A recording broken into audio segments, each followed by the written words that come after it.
Okay, next game, Brad. We have 3 left. We have the LA Rams coming off a bye week, -4 at the Pittsburgh Steelers.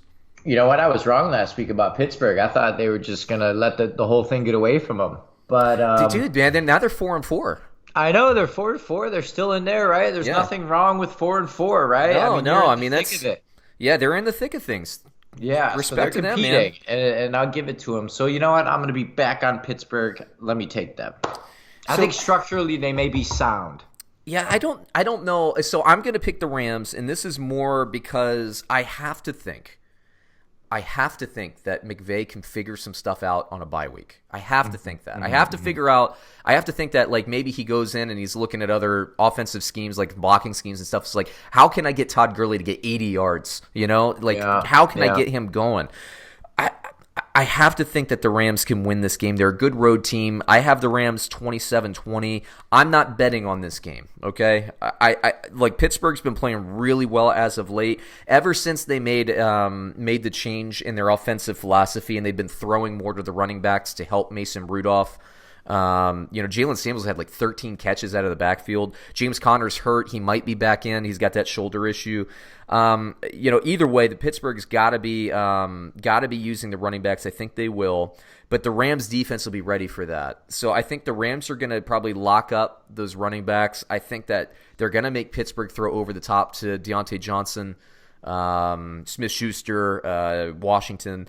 And I don't think that Mason Rudolph would be able to do that this week. But it's an interesting game. I'm definitely going to have it on my watch list. It's just I got to think my analytics don't like it, but I got to think the Rams can figure it out. So this is McVay.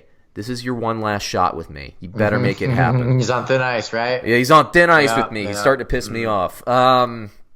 Fantasy-wise, I think Goff is a fringe start this week, but you got to start him.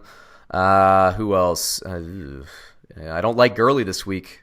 I like Cooper Kupp quite a bit. I like Robert Woods, and I actually like Gerald. I love Cooper Kupp. Cooper Kupp's baller, right? Cooper You know Kupp is why? baller. Because he reminds you of Jordy Nelson. That's why you like him so I much. think that may be it, man. And he's got a little country in him, right? And there's something about that I dig, dude. Dude, And he's such a difference maker in this team. People slept on him before this season. I had him high in my fantasy rankings because Goff just likes throwing to him. He trusts him in the red zone. That's a big deal in fantasy football. If a guy trusts you in the red zone, even if you're covered, he's going to give you a shot, and that's a big deal. It doesn't hurt that his name is Cooper Kupp. I mean, that's a fantastic name, right?